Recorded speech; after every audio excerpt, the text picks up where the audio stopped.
Welcome to குட்டி சுட்டீஸ். Hello குட்டீஸ், இன்னைக்கு நம்ம பார்க்க போற கதை வயதான சிங்கமும் நரியும். ஒரு அடர்ந்த காட்டை சிங்கம் ஒன்று ஆட்சி செஞ்சு வந்தது.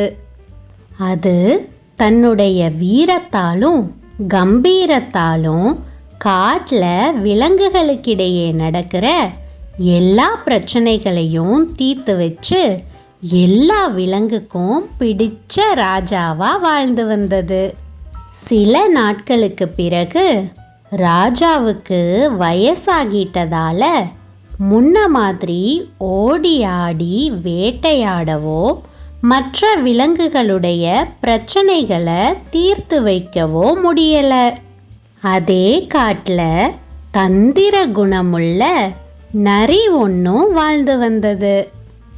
தினமும் ஓடி ஆடி திரிஞ்சு உணவை தேடி சாப்பிட்டு வயிற்ற நிறைக்கிறதுக்குள்ள அப்பப்பப்பப்பப்பா போதும் போதும்னு ஆயிடுது. இந்த ராஜா சிங்கத்துக்கு வேற வயசாயிடுச்சு. எப்படியும் இன்னும் கொஞ்ச நாள்ல இறந்து போயிடும். அதுக்கப்புறமா எல்லா விலங்குகளும் சேர்ந்து இன்னொரு திறமையான விலங்க பிடிச்சு ராஜாவாக்கிடுவாங்க. இப்படியே போயிட்டு இருந்தா நம்ம பொழப்பு என்னாகிறது? நம்மளோட தந்திரத்தை பயன்படுத்தி எப்படியாவது ராஜாவாகிடணும். ராஜா ஆனதுக்கு அப்புறமா இந்த சுகபோகங்கள் எல்லாத்தையும் அனுபவிச்சு பாத்துறணும். நான் மட்டும் ராஜாவாகிட்டேன், எல்லா விலங்குகளும் எனக்கு அடிபணிஞ்சுதான் நடக்கணும். அப்புறம் சாப்பாட்டுக்கு பஞ்சமே இருக்காது. அது மட்டுமா, நான் ராஜாவானா என்னோட இனத்துக்கே எவ்வளவு பெருமையா இருக்கும். இன்னைக்கே எல்லா விலங்குகளையும் கூப்பிட்டு மூல செலவை செஞ்சு எல்லாரையும் ஒத்துக்க வச்சு எப்படியாவது ராஜாவாகிடணும்.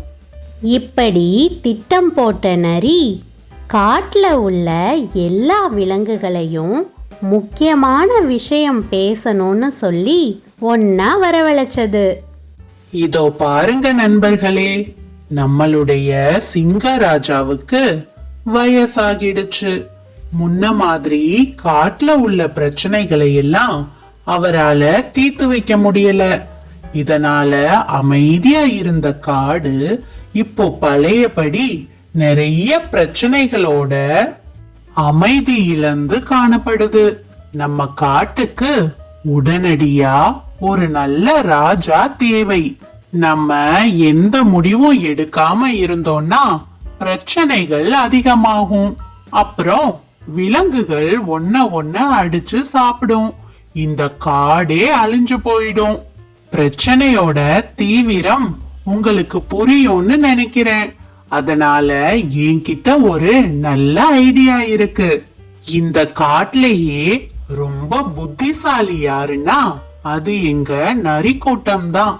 அதுலயும் எனக்கு மற்ற நரிகளை விட புத்திசாலித்தனம் கொஞ்சம் அதிகமாவே இருக்குது. என்ன மட்டும் நீங்க ராஜாவாக்குனீங்கன்னா நம்ம சிங்க ராஜாவை விட நல்ல முறையில ஆட்சி செஞ்சு உங்க எல்லாருக்கும் என்ன தேவையோ அதை சரியா செய்வேன். உங்களை எந்த குறையும் இல்லாம பாத்துக்க வேண்டியது என்னோட பொறுப்பு. ஒருவேளை என்னுடைய ஆட்சி உங்களுக்கு திருப்திகரமானதா இல்லைன்னா உடனடியா நான் இந்த பதவியில இருந்து விலகிடுறேன். அதுக்கு பிறகு நீங்களா பார்த்து யார வேணும்னாலும் ராஜாவாக்கிக்கோங்க. அதுக்கு முழு ஒத்துழைப்பும் நான் தருவேன். எல்லாரும் என்ன சொல்றீங்க? நீங்க சொல்றது 100க்கு 100 சரிதான். காடு இப்போ முன்ன மாதிரி அமைதியாவே இல்ல. ஏகப்பட்ட பிரச்சனைகள் இருக்கு. நீங்க ராஜாவா இருந்து இந்த பிரச்சனையெல்லாம் தீர்த்து வைப்பீங்கன்னா தாராளமா நீங்களே ராஜாவா இருங்க. நாங்க எல்லாரும் முழு மனசோட ஒத்துக்கிறோம்.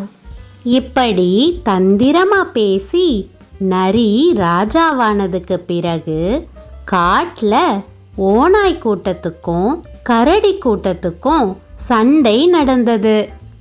சண்டைய தீர்த்து வைக்க வேண்டிய பொறுப்பு நரி கிட்ட வந்தது. நரி முதல்ல ஓநாய் கூட்டத்துக்கிட்ட போய் பேசி பார்க்கலான்னு நினைச்சது. இதோ பாரு ஓநாய் கூட்ட தலைவனே, உங்க கூட்டத்துக்கும் கரடி கூட்டத்துக்கும் என்ன சண்டை? சரி, என்ன சண்டையா வேணா இருந்துட்டு போகுது. ஆனா இந்த நிமிஷமே அந்த சண்டைய நிறுத்தணும். ராஜாவா நான் உனக்கு கட்டளையிடுறேன். என்னுடைய கட்டளைய மதிக்கல, உன்னை காட்ட விட்டே வெளியில அனுப்பிடுவேன். சொல்றது புரிஞ்சதில்ல? என்னது, நீ எங்களுக்கு உத்தரவு போடுறியா? மத்த விலங்குகள் வேணா உன்னை ராஜாவா ஏத்துட்டு இருந்திருக்கலாம். எங்க ஓநாய் கூட்டம் உன்னை ஒரு ஆளாவே மதிக்கல. மரியாதையா இந்த நிமிஷமே இங்க இருந்து ஓடி போயிடு. இனி ஒரு நிமிஷம் நீ இங்க நின்ன, உன்னோட உயிருக்கு உத்தரவாதம் இல்ல. மரியாதையா போ. இப்படி ஓநாய் சொன்னதும் உயிருக்கு பயந்து தப்பிச்சோம் பிழைச்சோன்னு நரி ஓடி வந்துடுச்சு. அதுக்கு பிறகு கரடி கூட்டத்துக்கிட்ட போய் பேசி பார்க்கலான்னு நினைச்சது.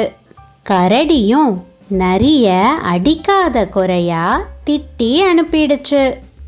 அப்போதான் நரிக்கு ஒரு அரசனாகிறதுக்கு புத்திசாலித்தனம் மட்டும் போதாது, உடல் வலிமையும் வேணுன்ற விஷயம் புரிஞ்சது. இந்த செய்தியெல்லாம் ராஜா சிங்கத்தோட காதுக்கு எட்டுச்சு.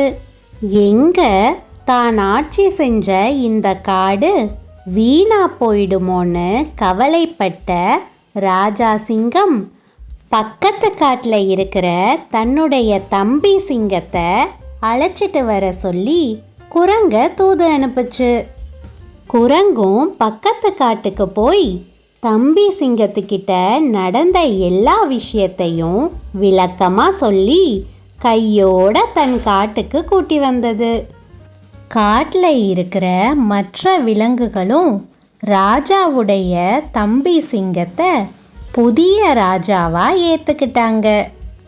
தம்பி சிங்கமும் அண்ணனை மாதிரியே ரொம்ப சிறப்பா ஆட்சி நடத்துச்சு. எல்லா விலங்குகளுக்கும் புது ராஜாவை ரொம்பவே பிடிச்சிருந்தது. விலங்குகள் எல்லாம் வழக்கம் போல காட்டில் சந்தோஷமா வாழ ஆரம்பிச்சாங்க. என்ன குட்டீஸ், இந்த கதை உங்களுக்கு பிடிச்சிருந்ததா? சரி குட்டீஸ், இன்னொரு நாள் இன்னொரு நீதி கதையோட உங்களை வந்து சந்திக்கிறேன். Thank you for watching.